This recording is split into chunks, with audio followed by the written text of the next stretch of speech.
Assalamualaikum warahmatullahi wabarakatuh. Shalom. Om Swastiastu, Namo Buddhaya. Salam kebajikan. Salam sejahtera bagi kita semua. Musik kita adalah perjanjian ganti adalah siasat VOC memecah belah Mataram. Di sini, kami sebagai tim afirmasi sangat setuju dengan musik tersebut. Namun, sebelum masuk ke latar belakang mengapa kami sangat setuju dengan musik ini, saya, selaku pembicara pertama, Reno Pratama, akan menjelaskan terlebih dahulu apa itu perjanjian ganti dan apa saja isi dari perjanjian ganti. Dilansir dari artikel yang dirilis oleh situs besar bernama CNN Indonesia yang mendukung musik kami kali ini, menyatakan bahwa perjanjian ganti adalah perjanjian antara VOC dan Mataram yang ditandatangani pada 13 Februari 1755. Perjanjian ganti ini menyebabkan Mataram terbelah menjadi dua kekuasaan. Yang pertama yaitu Kesunanan Surakarta dan yang kedua Kesultanan Yogyakarta. Isi dari perjanjian ganti tersebut adalah: yang pertama, Pangeran Mangkubumi diberi gelar atau diakui sebagai Sultan Hamengkubuwono I, dan gelar tersebut bersifat warisan atau turun-temurun. Dan beliau juga diberi separuh dari wilayah dan kekuasaan yang ada di Mataram. Yang kedua, diupayakan kerjasama antara VOC dan rakyat Kesultanan Yogyakarta.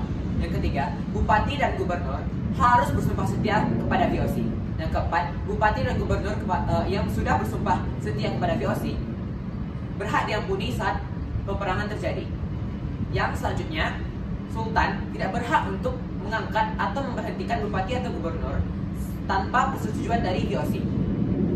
Yang berikutnya, Sultan tidak berhak untuk menuntut pulau-pulau Madura atau pulau-pulau pesisir kepada VOC. Namun, sebagai gantinya, VOC akan memberi ganti rugi sebesar 10.000 rial per tahun.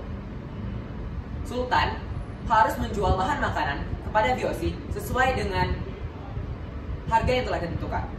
Kesultanan Yogyakarta akan membantu Kesunanan Surakarta sewaktu-waktu jika dibutuhkan. Sultan harus mematuhi segala perjanjian yang telah dilakukan oleh Sultan terdahulu kepada VOC.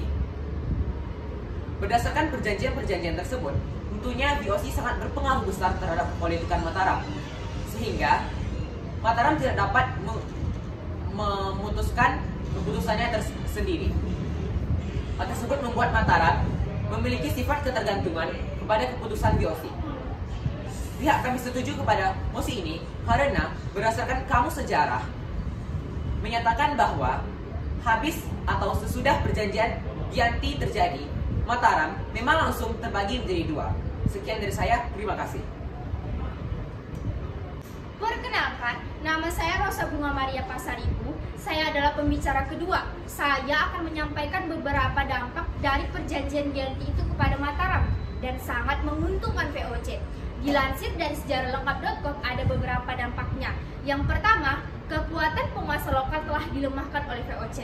Yang kedua, pihak VOC tetap memegang kendali dengan klausul yang menyatakan bahwa mereka berhak menentukan siapa yang menjadi penguasa dari kedua wilayah tersebut.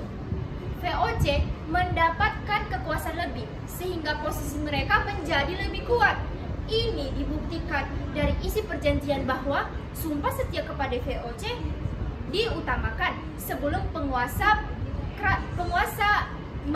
menjalankan tugasnya. Pengangkatan pengurus kerajaan juga memerlukan keputusan dari VOC, sehingga kedua pemimpin kerajaan ini tidak memiliki kekuasaan dalam memutuskan.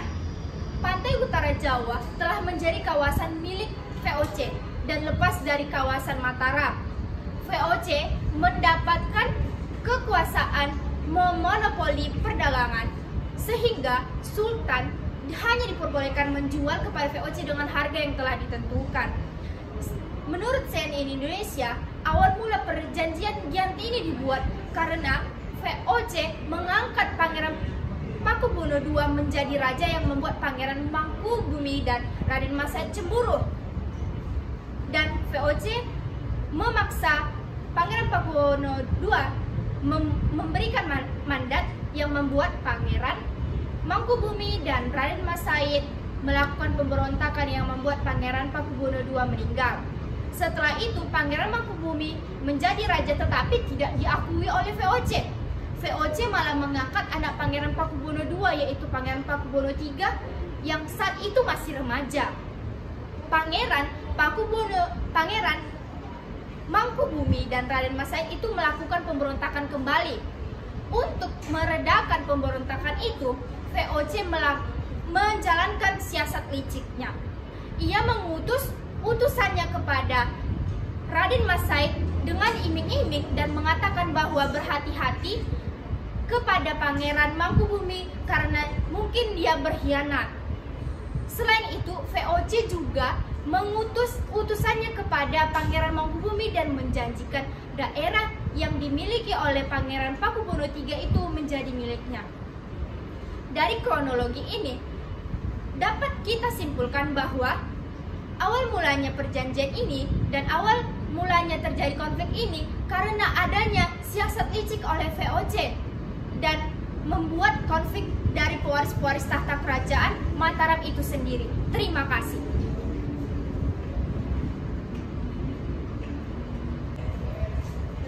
Perkenalkan, nama saya Junior Alhamdi Sandi. Saya selaku pembicara ketiga akan menyimpulkan poin-poin yang sudah disampaikan oleh pembicara pertama dan kedua. Sebelumnya, saya akan menjelaskan kembali apa yang dimaksud dengan perjanjian Giyanti. Dilansir dari CNN Indonesia, perjanjian Giyanti adalah perjanjian yang dilakukan antara VOC dan Kerajaan Mataram yang sudah ditandatangani pada tanggal 13 Februari tahun 1755. Selanjutnya, saya akan menegaskan alasan mengapa tim kami menyetujui mosi ini. Dilansir dari sejarah-lengkap.com, dapat disimpulkan bahwa perjanjian Giyanti mengakibatkan Kerajaan Mataram terpecah belah menjadi dua, sehingga kedudukan VOC menguat dan mempengaruhi terhadap kedua kerajaan tersebut. Mimpi Kerajaan Mataram untuk menyatukan satu tanah Jawa pun akhirnya gagal dikarenakan akan gila kekuasaan serta mengharuskan untuk memerangi VOC. Sekian dari saya. Terima kasih. Assalamualaikum Assalamualaikum warahmatullahi wabarakatuh.